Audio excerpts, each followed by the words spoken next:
Boa noite, prontinho. Estamos gravando aqui mais uma noite de trabalhos de orientação, tá? Hoje, dia 5 de abril de 2022, e a pauta, na verdade, das nossas discussões hoje são a respeito da análise de conteúdo. Tudo bem? Deixa eu ver se tem mais alguém aqui, só um minutinho antes da gente começar, porque às vezes aparece aqui para mim algumas pessoas tentando entrar. Tá?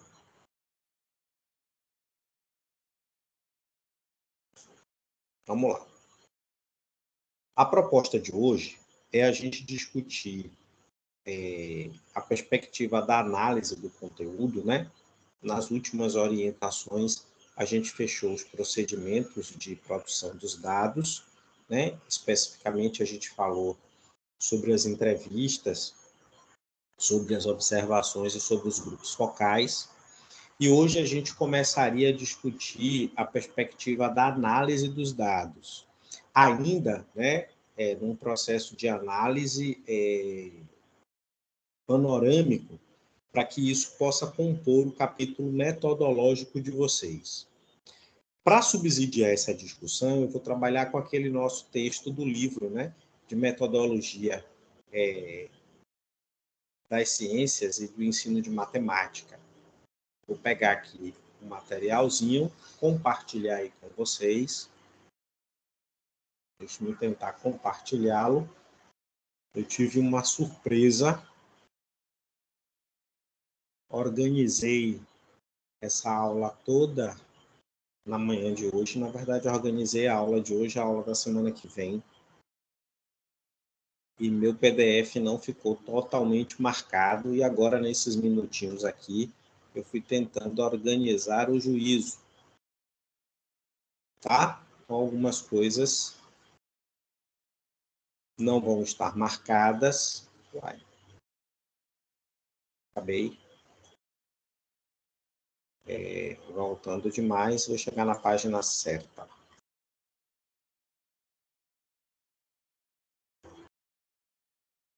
Não. Eita. Peraí, só um minutinho. Deixa eu tentar me posicionar aqui na página certa. Para não ficar transmitindo isso para vocês.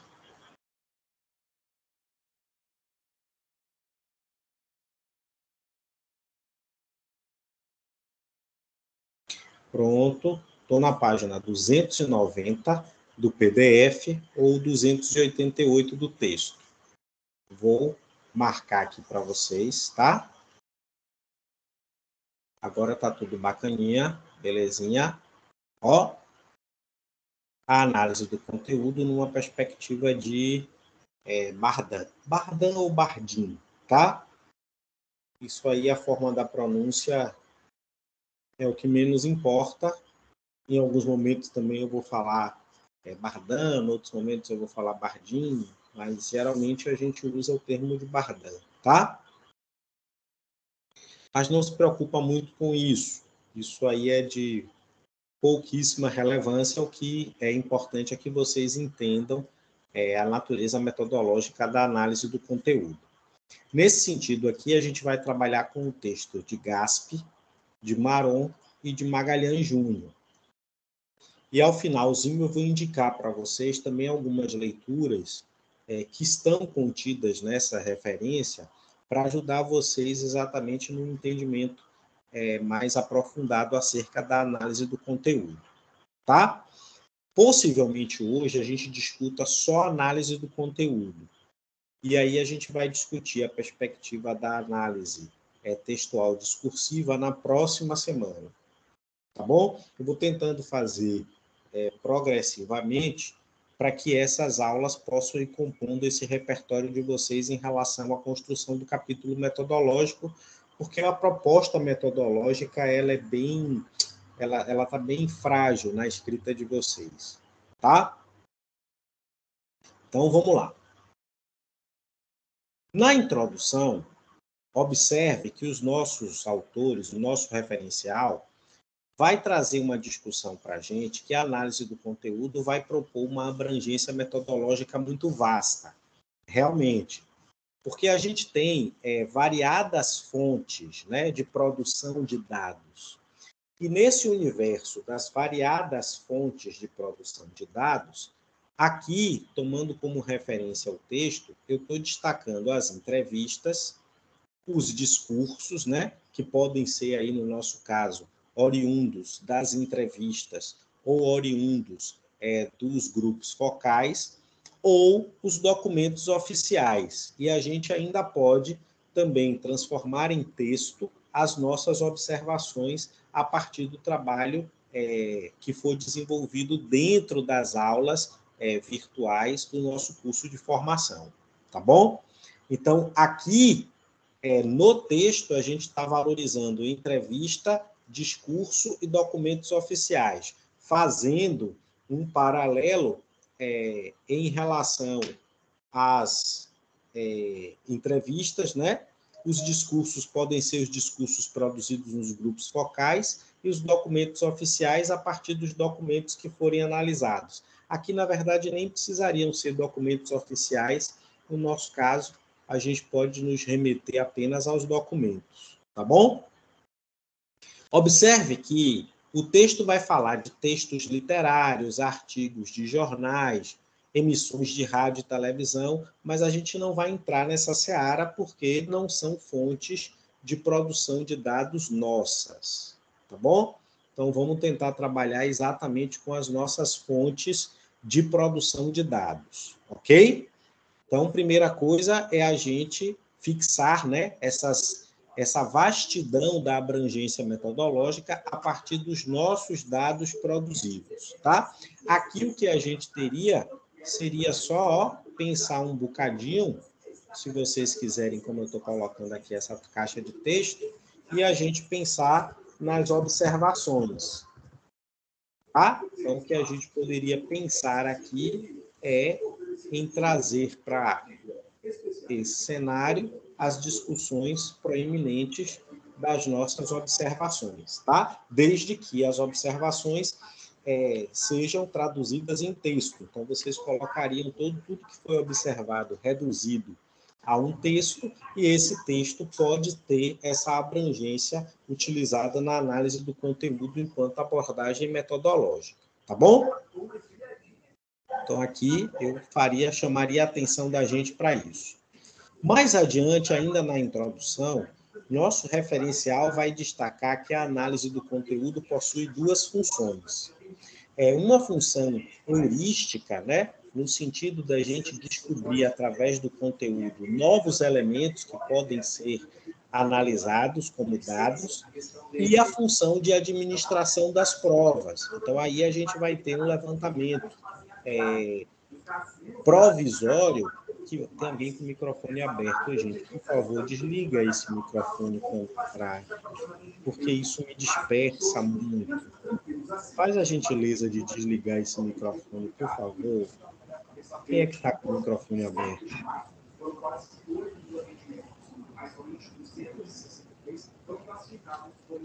Desliga esse microfone aí, Matheus. Tinha que ser você, Matheus.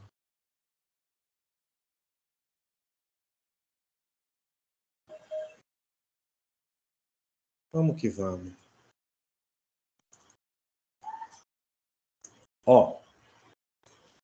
Então, como eu estava falando, a análise do conteúdo ela tem duas funções. Uma função heurística, que é exatamente para que a gente possa explorar esse conteúdo no sentido de novas descobertas, e uma função que é de administração da prova. Então, aí é a ideia da gente trazer essa prova como uma perspectiva de evidência, né? De evidenciar aquilo que está contido exatamente no processo de produção da pesquisa, atendendo a esse rigor científico que geralmente é exigido numa proposta de trabalho de conclusão de curso de pós-graduação, como vocês estão fazendo aqui, tá? E a ideia, na introdução, é apresentar um caminho, né? Uma orientação metodológica de como a gente pode desenvolver a análise do conteúdo numa pesquisa com viés qualitativo na área de ensino, que é o objeto nosso. Observe que aqui, ó, eles falam de ensino de ciências, por isso a questão hipotética, tá vendo? Eu não me alinho muito com essas construções hipotéticas na pesquisa de ensino, eu vou me alinhar mais com as discussões propostas por Valério.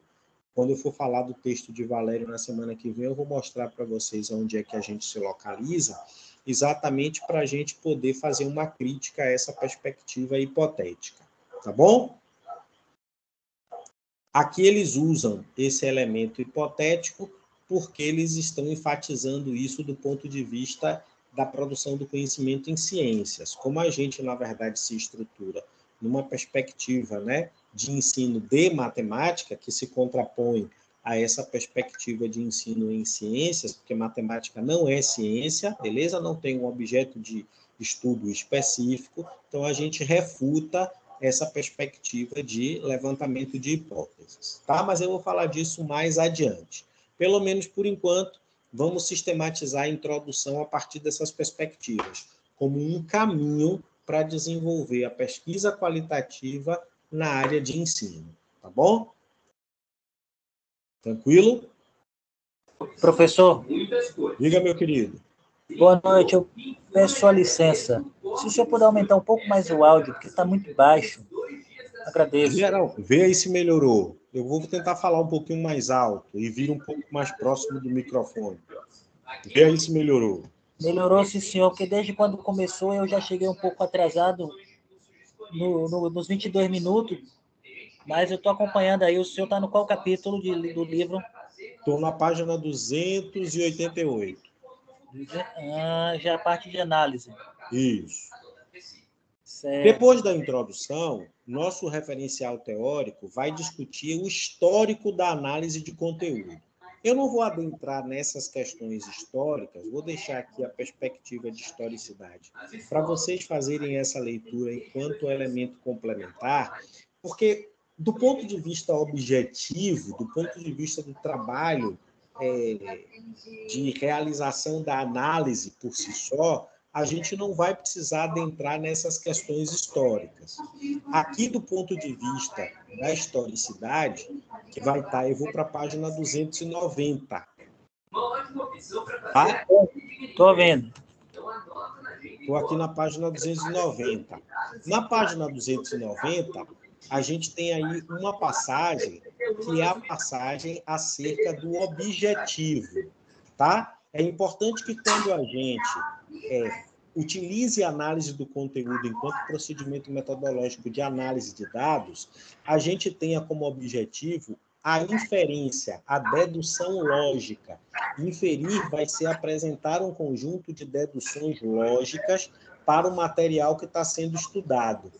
Tá? Então, marca essa perspectiva da inferência e chama essa inferência como uma perspectiva de dedução lógica daquele material que está sendo analisado. Então, o mais importante é que vocês interpretem esse material e apresentem exatamente as inferências e as interpretações de vocês em decorrência daquilo que está sendo realizado do ponto de vista do estudo. Tá? Isso aí é o elemento mais importante do ponto de vista do subtópico em relação à perspectiva histórica. E essas marcações, são importantes que essas marcações apareçam nos textos de vocês, fundamentando toda a discussão que a gente está fazendo acerca da análise do conteúdo. Tá bom? Bom, vamos para frente e vamos trabalhar com alguns aspectos. A perspectiva dos aspectos me interessa muito, tá? Primeiro aspecto que está colocado aqui no texto é exatamente a definição. Então, é importante que essa definição ela fique demarcada por vocês, tá? A partir das ideias de Bardhan. Então, toda vez que a gente pensar na análise do conteúdo, a gente vai se fixar exatamente, nesse conceito que eu estou colocando aqui, destacado nesse retângulo em vermelho. Tudo bem? Então, é importante que vocês façam esse destaque também no material de vocês. Então, primeira coisa, será a análise do conteúdo um conjunto de técnicas de análise das comunicações. Então, o primeiro ponto é a gente pensar exatamente numa análise do processo comunicacional que está sendo estabelecido, ok? Essas comunicações têm uma intencionalidade. Observe que a gente marcou aqui, ó, visando obter. Então, quando a gente fala de visando obter, pode fazer, inclusive, uma marcação no seu texto. Visando obter indica uma intencionalidade. Tá? Então, deixa essa questão da intencionalidade aí bem forte. Outra marca, eu até coloquei aqui de amarelo, mas eu vou tentar marcar aqui com uma outra corzinha, tá? Porque eu quero chamar a atenção de vocês, colocar assim, um verdinho água, quase azul, tá? Procedimentos sistemáticos e objetivos. Guarda isso. Porque a gente vai precisar exatamente dessa construção. Eu vou precisar retomar exatamente essa perspectiva mais adiante. Então, a gente vai trabalhar com um conjunto de técnicas que vão analisar as comunicações, beleza? Produzidas, né? Então, a gente vai estar falando aí de uma mensagem. Então, a gente vai precisar trabalhar esse elemento comunicacional, visando obter. Então, eu tenho uma intencionalidade. E essa intencionalidade nossa, enquanto pesquisadores, vai ser desenvolvida a partir de procedimentos sistemáticos e objetivos, tá? Guarda essa ideia dos procedimentos sistemáticos e objetivos. A gente visa obter, nessas técnicas de análise das comunicações, indicadores, tá? Indicadores que vão nos permitir a inferência, né? Ou seja, que vão nos permitir uma dedução lógica sobre os conhecimentos que estão produzidos ou recepcionados por essas mensagens, ok? Então, o que a gente quer, na verdade, é trabalhar um conjunto de técnicas de análise de propostas comunicacionais, visando obter indicadores. Para a obtenção desses indicadores, nós vamos trabalhar com procedimentos sistemáticos e objetivos, que vão nos permitir, ou seja, uma decorrência desses indicadores, fazer inferências, fazer deduções lógicas sobre os conhecimentos que estão relacionados nas condições de produção e de recepção dessas próprias mensagens, tá? Isso aqui é de suma importância para a gente entender a perspectiva da análise do conteúdo, ok? Dá, inclusive, uma marcação aí no seu texto para você revisitar essa perspectiva e revisitar exatamente esses elementos que foram colocados aqui na aula, tá? Outra coisa que eu queria chamar a atenção de vocês, vou até colocar uma setinha aqui. Essa setinha é para chamar a atenção de vocês em relação à citação e à discussão, tá? Observe que o nosso referencial traz a citação, ele traz a definição de análise do conteúdo pautada no nosso referencial, quer dizer, no referencial deles, né, que é Bardan, mas aí vai dizer, para a autora, a análise de conteúdo tem a finalidade de efetuar deduções lógicas. Quando a gente fala de efetuar deduções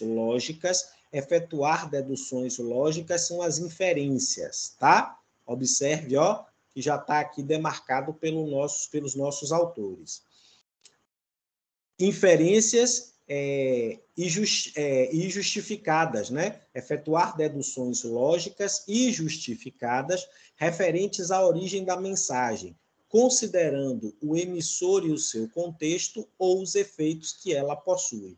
Observe que os nossos autores vão dialogar com a citação, tá? Não fica só a citação como se a citação falasse sozinha. eles, na verdade, trazem uma discussão que alimenta a gente em relação a essa perspectiva. Tá? Observe que a gente vai trabalhar com técnicas parciais, né? Ou seja, existe a necessidade de uma sistematização, só que essas técnicas têm um viés complementar, tá vendo? Para buscar explicar, sistematizar e descobrir o significado do conteúdo de uma mensagem. Então, a gente precisa pensar exatamente nessa perspectiva das técnicas parciais que vão ser utilizadas. Aí seriam aquela menção aos procedimentos sistemáticos e objetivos, que vão ser complementares, tá vendo? Com a intencionalidade de explicar, sistematizar e descobrir o significado do conteúdo dessas mensagens. Então, aqui a gente tem, digamos assim, a interlocução, a autoria dos nossos pesquisadores, né, dos nossos autores, com o seu próprio referencial teórico. Essa setinha aqui é uma inspiração para vocês exatamente, quando estiverem fazendo as escritas de vocês, identificarem que é a necessidade de comentar o texto de citação que vocês estão utilizando, tá? Esse comentário é para alinhar o que dizem os autores com a nossa própria palavra, tá? Ou seja, para dar uma dimensão autoral, tudo bem? Então, analise isso aí direitinho, bote essa marcação no texto para você ver isso e se inspirar na sua escrita. Aqui eu acho que eu já coloquei, vamos lá para a página 291, tá? Na página 291, observe que a análise do conteúdo, quando vai considerar um texto, ela considera que esse texto tem vários significados.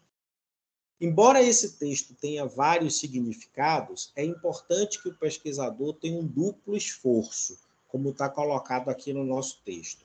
O primeiro esforço seria entender o real significado da comunicação estudada e depois tentar desviar o seu olhar para uma nova perspectiva, ou seja, ele vai entender o real significado da comunicação, mas ele vai buscar também um caráter interpretativo, de forma que ele analise a presença de outros significados que possam ser enxergados por meio do conteúdo estudado. Tá? Então, esse duplo esforço é de suma importância. A gente vai ler o texto, mas vai também tentar entender o contexto no qual ele está inserido. Isso é de suma importância para o desenvolvimento do nosso trabalho. Ok? Então, fiquem bem alerta em relação a essas questões. Isso aqui é o que há de mais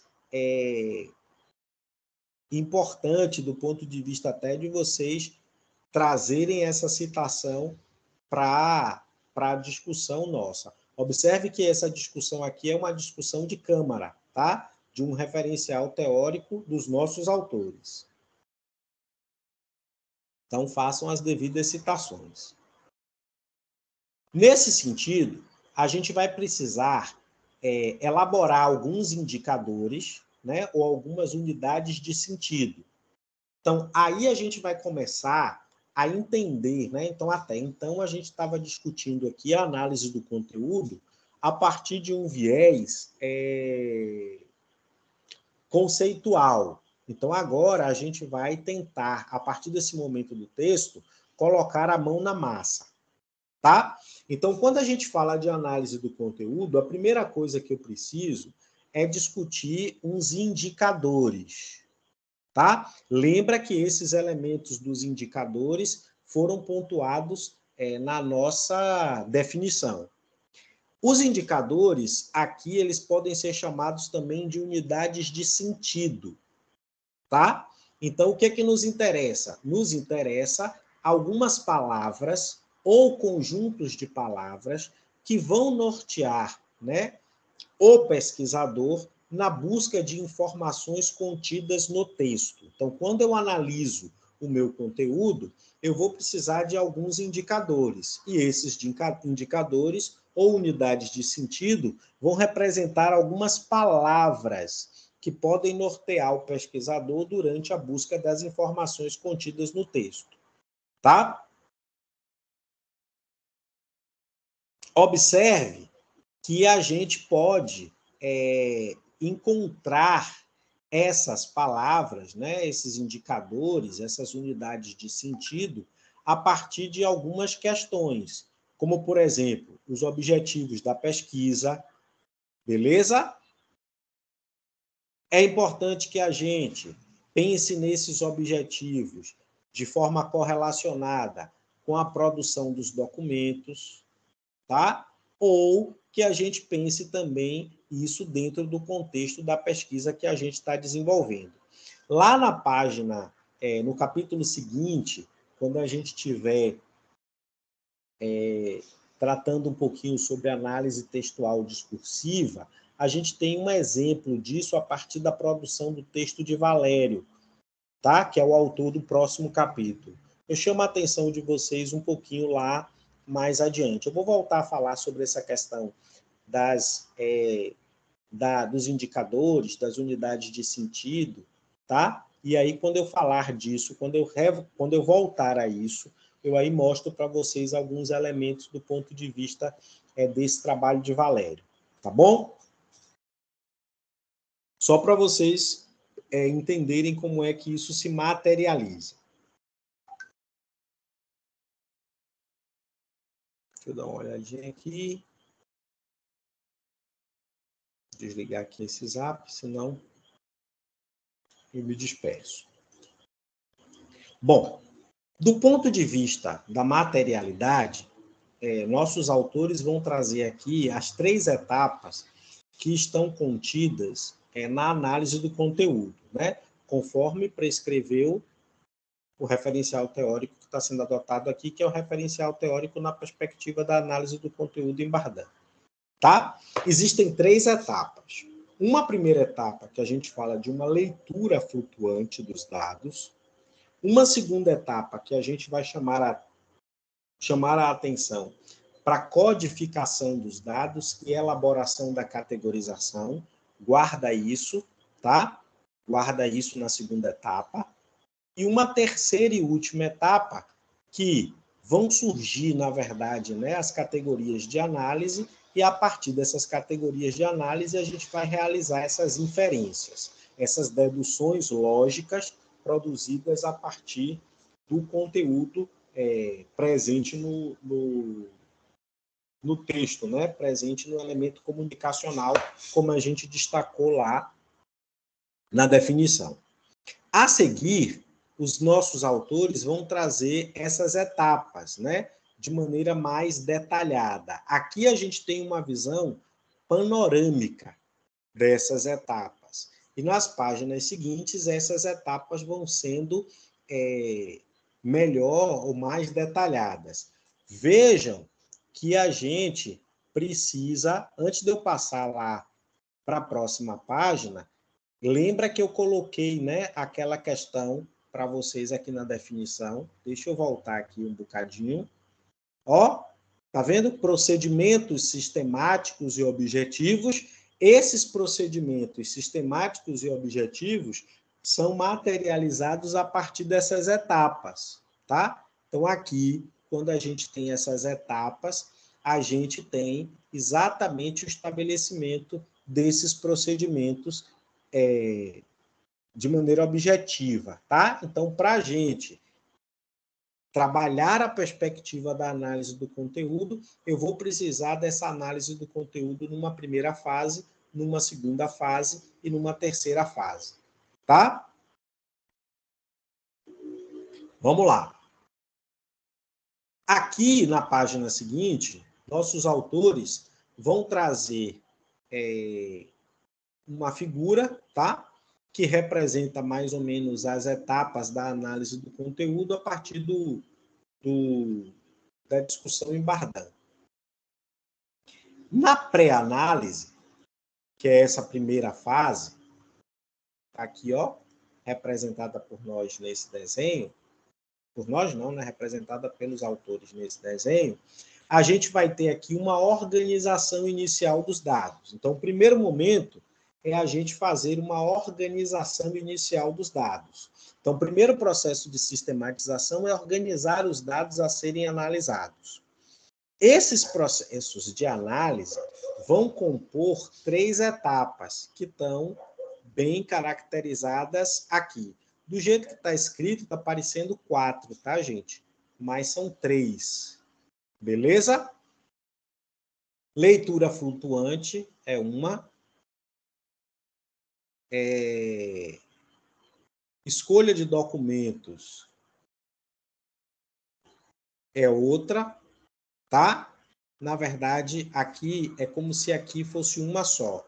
Escolha de documentos, formulação de hipóteses e objetivos é uma só, tá? E depois a gente vai falar da elaboração dos indicadores. É porque esse ponto e vírgula aqui deu a impressão de que eram 4. Certamente aqui é uma vírgula, tá? Por isso que são 3. Beleza? Então dá uma corrigida aí. Então, recapitulando. Leitura flutuante, escolha dos documentos, formulação de hipótese e objetivos, tá? E depois elaboração dos indicadores. Aqui, nossos autores vão explicar exatamente o que vem a ser essa leitura flutuante. A leitura flutuante vai compor o nosso corpus, vai compor o corpus da análise, vai compor exatamente todos os documentos que serão utilizados na análise, tá?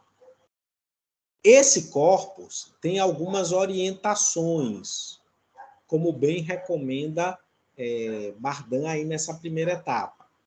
Esse corpus precisa ser exaustivo, ou seja, quando a gente diz que ele é exaustivo, significa dizer que eu não posso pegar os elementos que compuseram o corpus e descartar, deixar algum de fora, e nem colocar novos elementos aqui nessa perspectiva. Então, trazendo isso para a nossa pesquisa.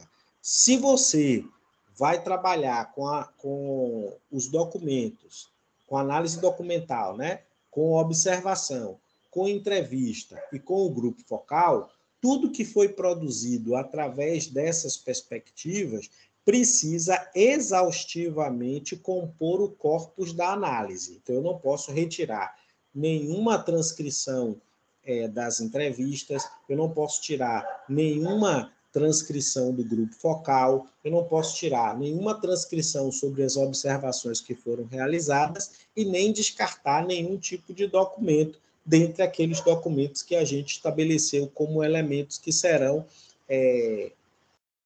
desenvolvidos no seu trabalho, ok? É importante que a gente faça isso do ponto de vista representativo, tá? Então, essa representatividade vai valorizar um elemento amostral, tudo bem? Cuidado com essa perspectiva de amostragem para a gente não tender a uma perspectiva de percentual, ainda mais a gente que é matemático, para vocês não entenderem que essa representatividade tem que estar associada a um percentual. No nosso caso, a representatividade vai estar associada a um rigor a partir dos critérios que nós elegemos para selecionar aqueles participantes, tá? Não esqueçam que a gente está trabalhando com uma dimensão qualitativa, e dentro de uma dimensão qualitativa, o rigor é outro. O rigor vai estar sendo estabelecido a partir da flexibilidade dos dados que nós vamos produzir. Flexibilidade não é relatividade. Eu tenho que ser flexível, mas eu tenho que deixar claro quais foram os critérios de flexibilidade que foram adotados no estudo, tá? Eu já falei disso quando a gente falou de cada uma das pessoas que foram selecionadas para o estudo. Então, para nós, esse corpus tem que ter uma representatividade, tá? É importante que esse corpus também ele seja homogêneo, ou seja, todas as pessoas, né, que participam todas as observações, todos os documentos, tudo tem que ter uma singularidade de critérios. Eu não posso ter a presença de determinados elementos de produção de dados que não atenderam aos nossos critérios. É mais ou menos como a gente criou o nosso grupo aqui de orientação das atividades de ensino. Todos vocês têm uma característica comum, que é o fato de não estarem em sala de aula regularmente, né, em sala de aula regular. Então, isso é um caráter de homogeneidade que entrelaça todos os nossos participantes aqui do nosso grupo, ok? E é importante também que haja uma pertinência, tá? É importante que todos os documentos que forem retidos, esses documentos eles têm que ser adequados enquanto fonte de informação, porque o que nos interessa é entender exatamente esses documentos como um objetivo, né, que vai viabilizar a nossa análise. Então, é importante pensar nisso. É importante que essa leitura flutuante seja exaustiva, tenha representatividade, seja homogênea e tenha também pertinência, tá? Isso aí é um elemento, essas orientações são bem importantes para a gente pensar nessa primeira etapa. Depois que a gente pensar nessa primeira etapa, a gente vai para a exploração do material. Então, a exploração do material, aqui a gente vai pensar nas codificações, tá? Então, agora vão ser construídas essas codificações. O que significam essas codificações? São recortes, né, que a gente faz nos textos, gerando algumas unidades de registro. E essas unidades de registro vão gerar algumas regras de contagem e de classificação, e quando a gente fizer essas regras de contagem e classificação, a gente pode agregar essas unidades de registros em categorias. Aqui as unidades de registro é como se elas fossem subcategorias, e o processo de agregação dessas subcategorias vai gerar exatamente uma categoria, tá? Isso é bem importante a gente pensar nisso enquanto proposta do trabalho de pesquisa, tá? Eu vou tentar dar um exemplo para ver se vocês conseguem compreender essa construção teórica a partir desse exemplo, tá? Deixa eu só interromper aqui meu compartilhamento. Marca aí para mim, me ajuda, que a gente está na página 293. Na verdade, eu precisava terminar de falar disso antes de ir para o exemplo, mas vamos para frente. Pois eu volto.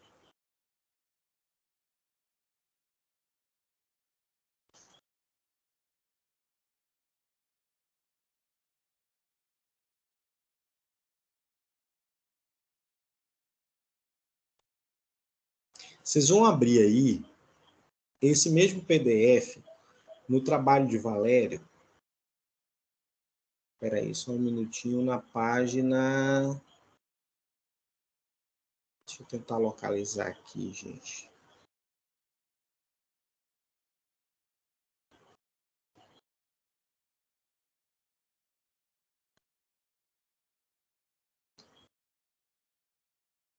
Vocês vão abrir aí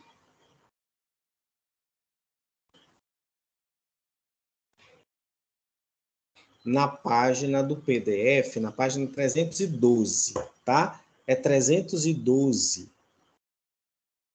desse mesmo material e 314 no PDF. Quando eu digo no PDF, é a página em cima, tá? E a página embaixo é a 312. Vou compartilhar aqui para vocês, só para vocês irem acompanhando o nosso exemplo. Tá aqui, ó. Quando eu falo 312, é essa página aqui embaixo. Quando eu falo 314, é essa página aqui em cima do PDF. Tá vendo? Ó, observe aqui que Valério, vai trazer uma ilustração, tá? Na verdade, Valério está trazendo aqui essa ilustração para mostrar um exemplo da transcrição da entrevista. Eu vou falar disso na próxima semana, no nosso próximo encontro. Eu só estou utilizando para vocês entenderem exatamente, a partir de um exemplo de pesquisa, o que são essas etapas contidas na análise do conteúdo. É óbvio que ele está fazendo aqui uma discussão sobre análise textual discursiva. Eu vou explicar esses fundamentos com uma base maior a partir da próxima aula, tá? Mas eu estou partindo do pressuposto que vocês já fizeram a leitura do texto. Observe aqui que Valério vai falar da tese dele de doutorado, que foi defendida em 2018. Tá?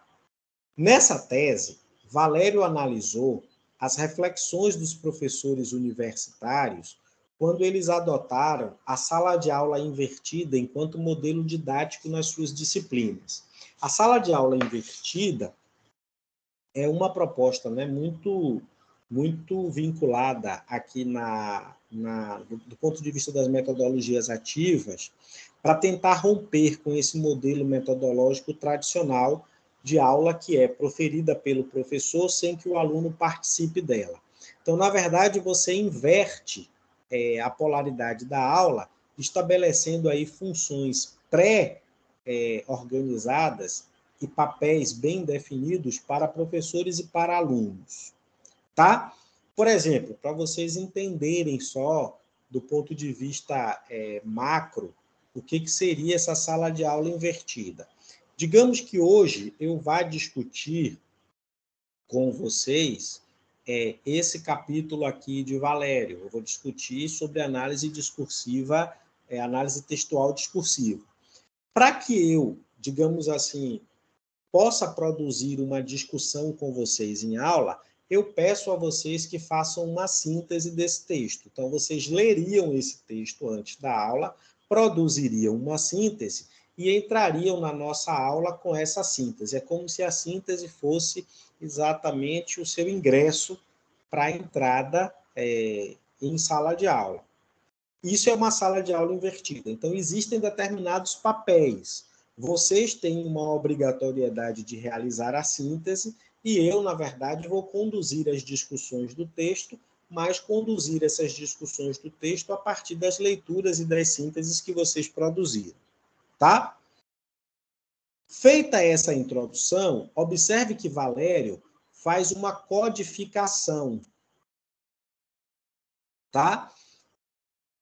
E ele mantém um anonimato por um pseudônimo para cada professor.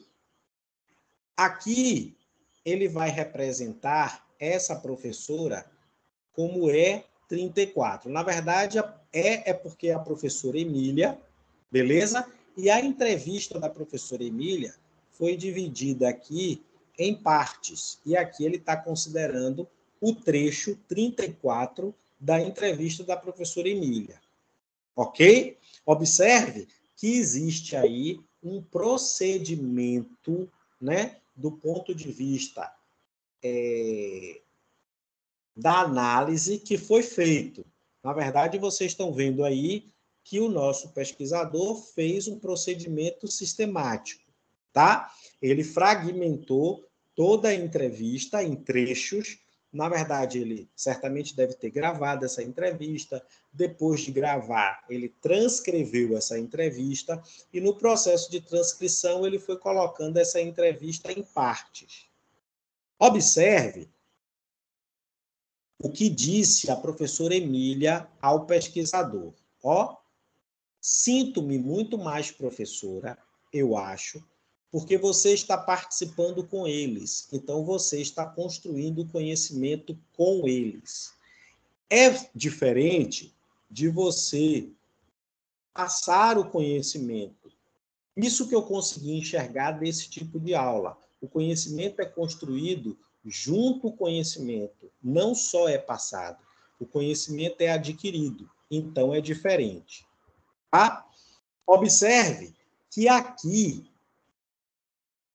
Valério né, considerando os pressupostos teóricos, ele pode extrair aqui desse trecho da entrevista 3 significados, tá? Esses significados é o que a gente está chamando de unidade de registro. É como se fosse uma subcategoria.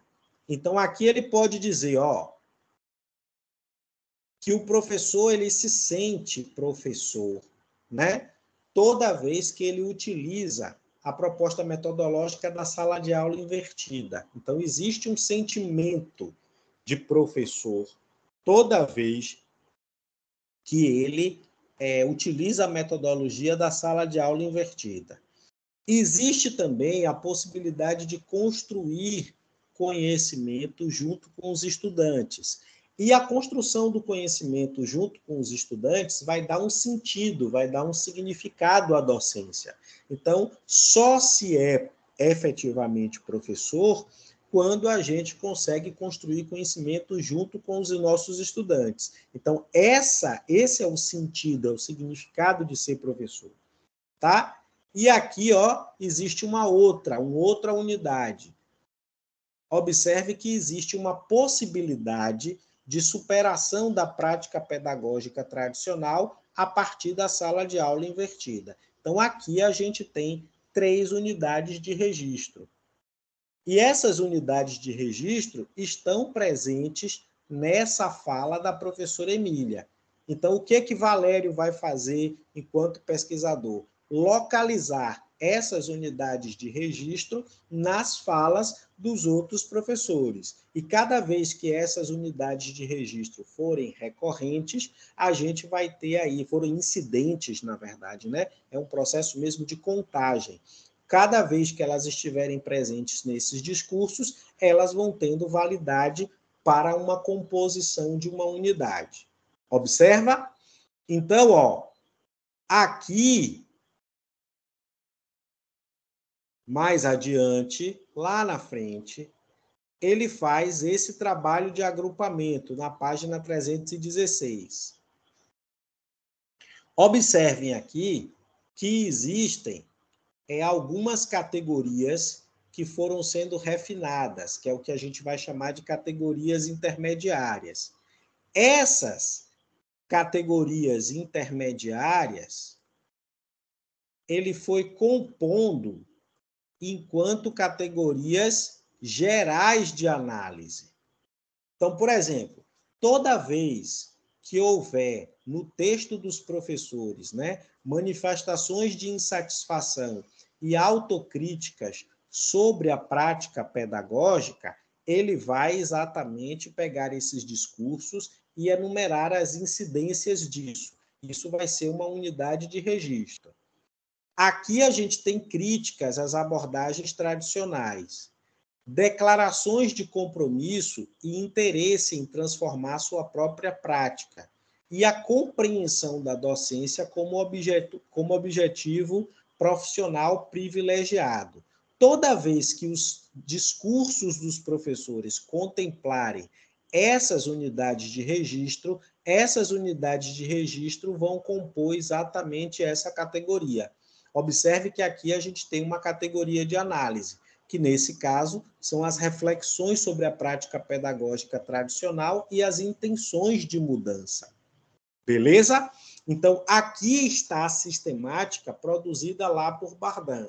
Observe que quando ele sistematiza, quando ele fragmenta, quando ele estabelece uma codificação, a gente está trabalhando numa primeira etapa, que seria essa leitura flutuante dos dados.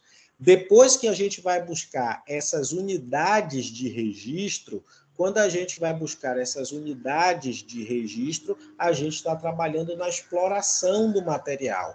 E, consequentemente, o agrupamento dessas unidades de registro vão gerar as nossas categorias de análise. Ok? Veja aí se vocês conseguiram entender. Estava em que página? Estava em que página? Acho que foi 293, não foi?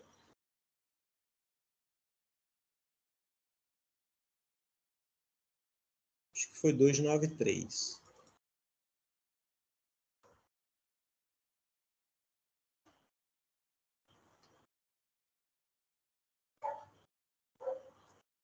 Até aí, tranquilo? Vamos para frente? Como estamos em silêncio, estou entendendo que vocês estão compreendendo.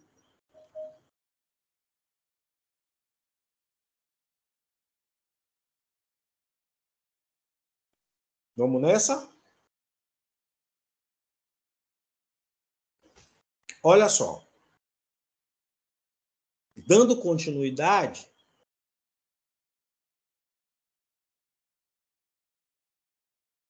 aqui eu já falei, né? Os textos produzidos, né, vão ser, digamos assim, recortados, tá, em unidades de registro.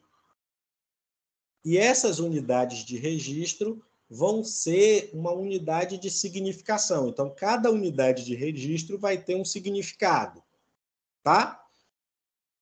As diferentes unidades de registro vão compor o que os nossos referenciais estão chamando de unidades de contexto. Então, é como se fosse uma categoria encorpada por subcategorias. Beleza? É importante que vocês tenham essas unidades de registro ou essas unidades de contexto agrupadas a partir de algumas perspectivas. Ou elas vão fazer menção aos objetivos da sua pesquisa, ou elas vão fazer menção ao seu referencial teórico, ou elas vão ser decorrentes de um processo de interpretação do pesquisador. Tá? Então, as primeiras categorias, elas vão ser criadas por vocês. Geralmente, quando a gente faz essa criação, a gente se reporta para os nossos objetivos, para o nosso referencial teórico ou por algumas perspectivas interpretativas que são nossas, enquanto pesquisador. E aí, toda vez que a importância da unidade de registro ela vai sempre aumentar quando houver uma frequência de aparição. Toda vez que aquela unidade de registro aparecer nos discursos, nos textos, né, aparecer nas práticas que forem desenvolvidas, ela vai sendo contabilizada. E aquelas unidades de registro que forem de maior incidência, você vai registrar isso e vai fazer a conversão disso numa unidade de contexto. Essa unidade de contexto vai ser a sua categoria, ok? Então, a sistematização de Bardan é sempre assim. A gente tem categorias iniciais, beleza? Quando a gente revisita os dados, essas categorias iniciais vão construir categorias intermediárias e o agrupamento dessas categorias intermediárias, né, na verdade, a junção das categorias iniciais com as categorias intermediárias vão gerar as nossas categorias finais, tá? Então, é um processo que fica descrito aqui exatamente a partir dessa figura. Então, eu tenho categorias iniciais.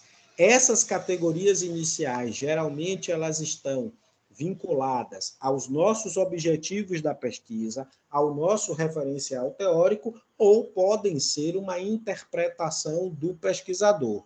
A partir do momento que você trabalha seus dados, né, que você está lá no processo de tratamento dos seus dados, você vai discutir categorias intermediárias. Beleza? E a junção dessas categorias iniciais com essas categorias intermediárias vão compor exatamente o que a gente chama de categorias finais. Observe que existe um procedimento, existe um processo até a gente chegar nessa perspectiva de categorização final. Tudo bem? Vê aí se está tranquilo.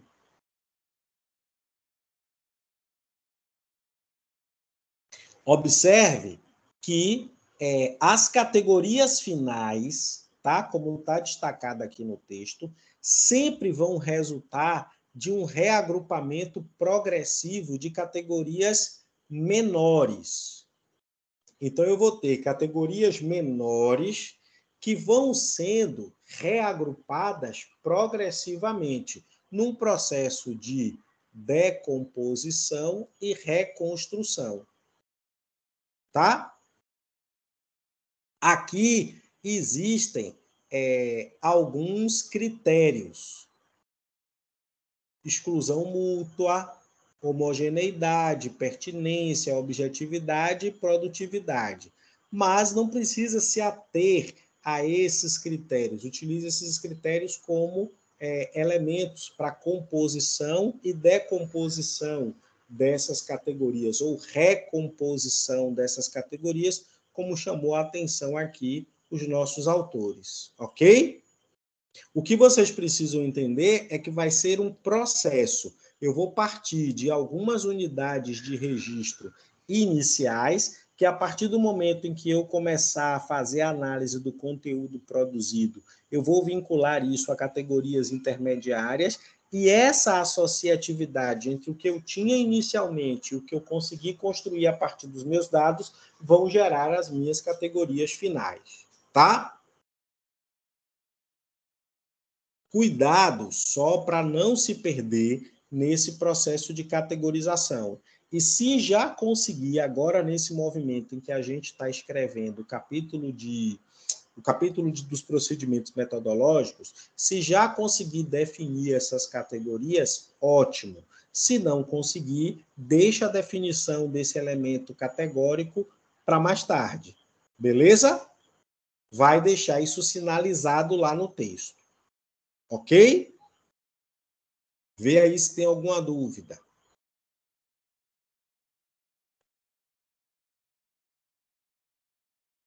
Antes da gente passar para a terceira etapa, que é a inferência e a interpretação dos dados.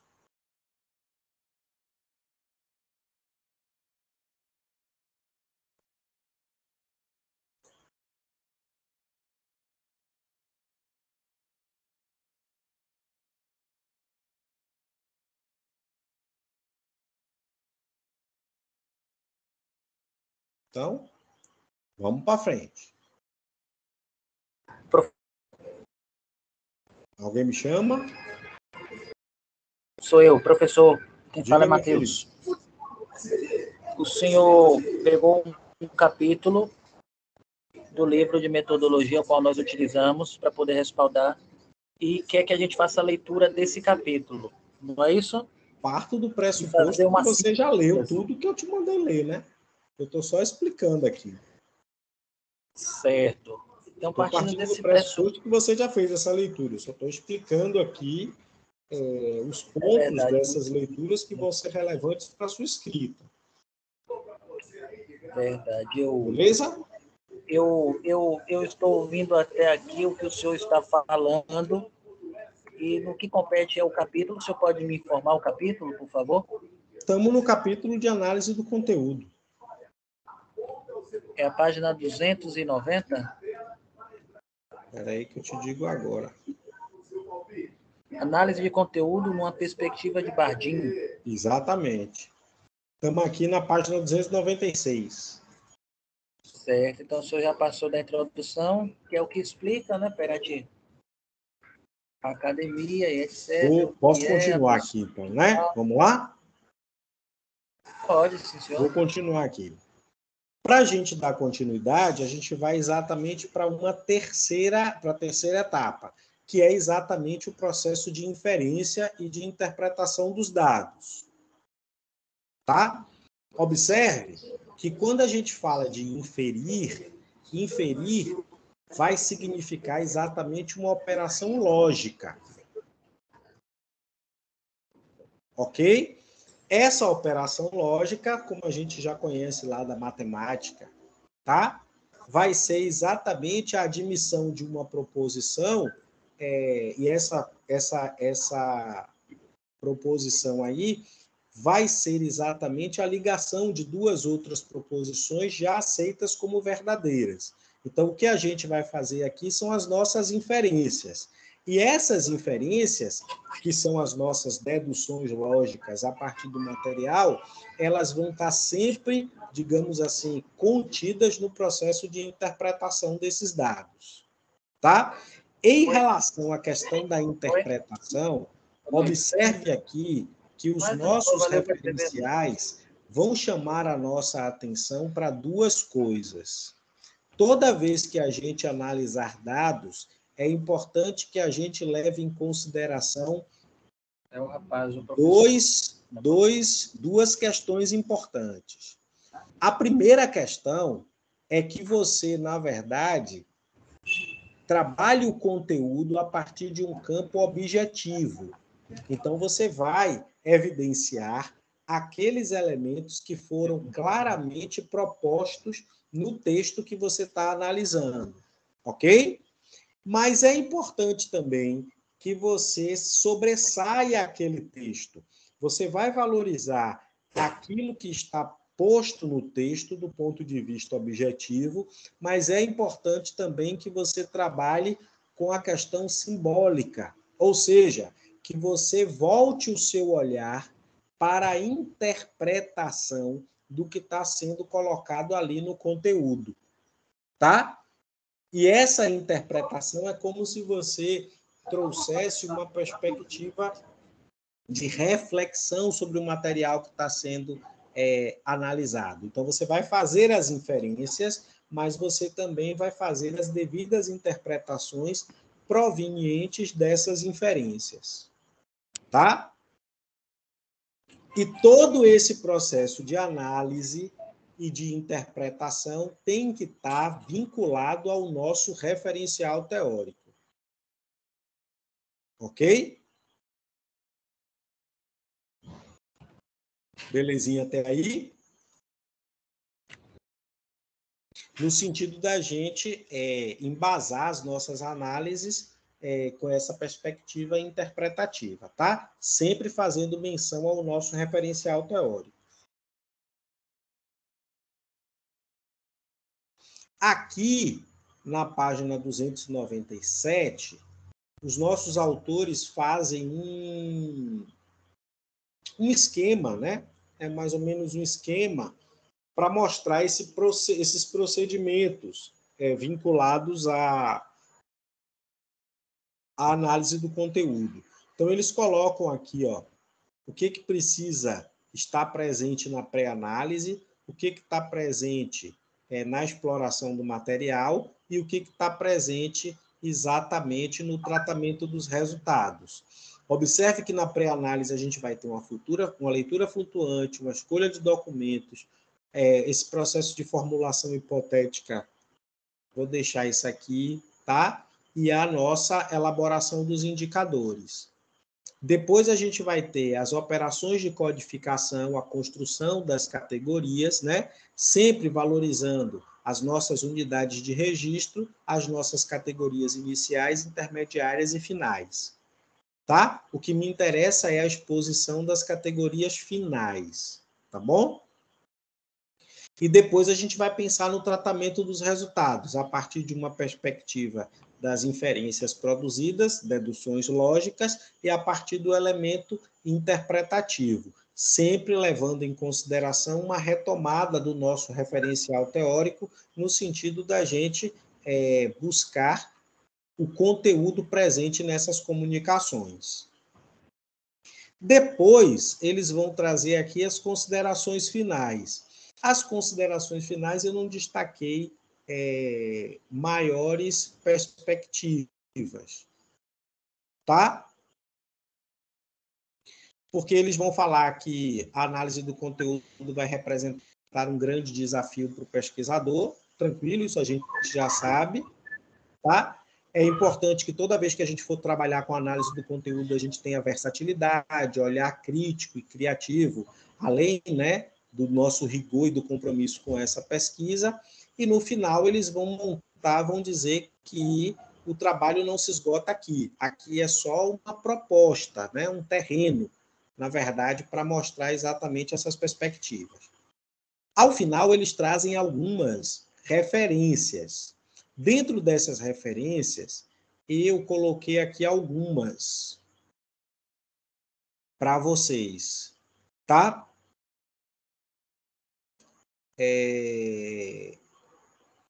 Todos são texto de revista. Tem esse texto aqui de Gaspe.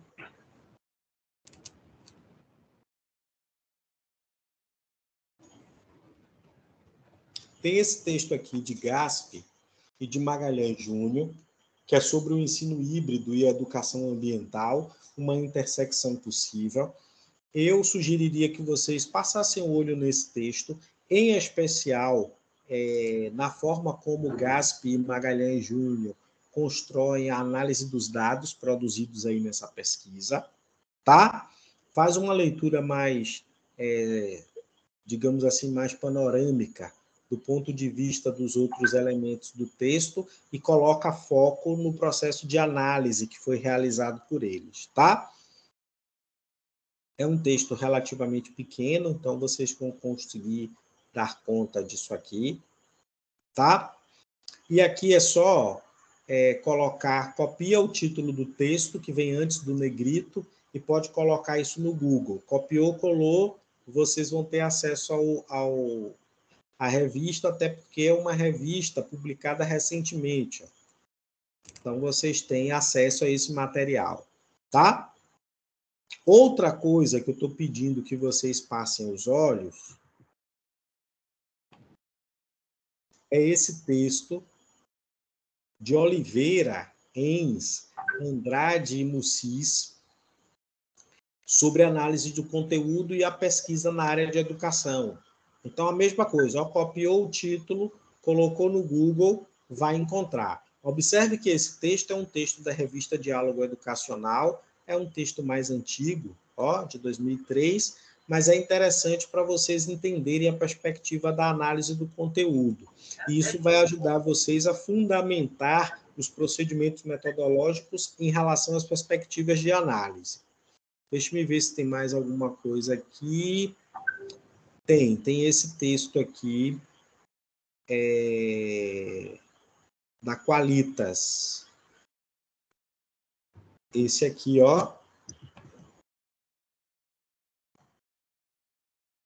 de Silva e Forçar, tá? Análise de conteúdo, exemplo de aplicação da técnica para análise de dados qualitativos, ok? Observe que é um texto de 2015, mas é só copiar o título do texto, copiou, colou, coloca lá no Google que você vai ser diretamente vinculado para esse texto. E aí faz a leitura desses 3 textos, tá? E é importante que esses 3 textos figurem... Desliga esse microfone, por favor. Muta o microfone, por favor.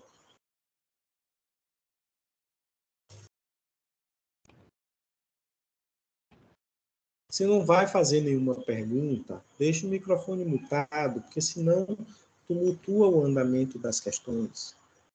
Quer dizer, eu tenho que pedir isso numa turma de pós-graduação. É complicado, viu? É complicado. Querem colocar alguma questão pertinente àquilo que a gente discutiu aqui?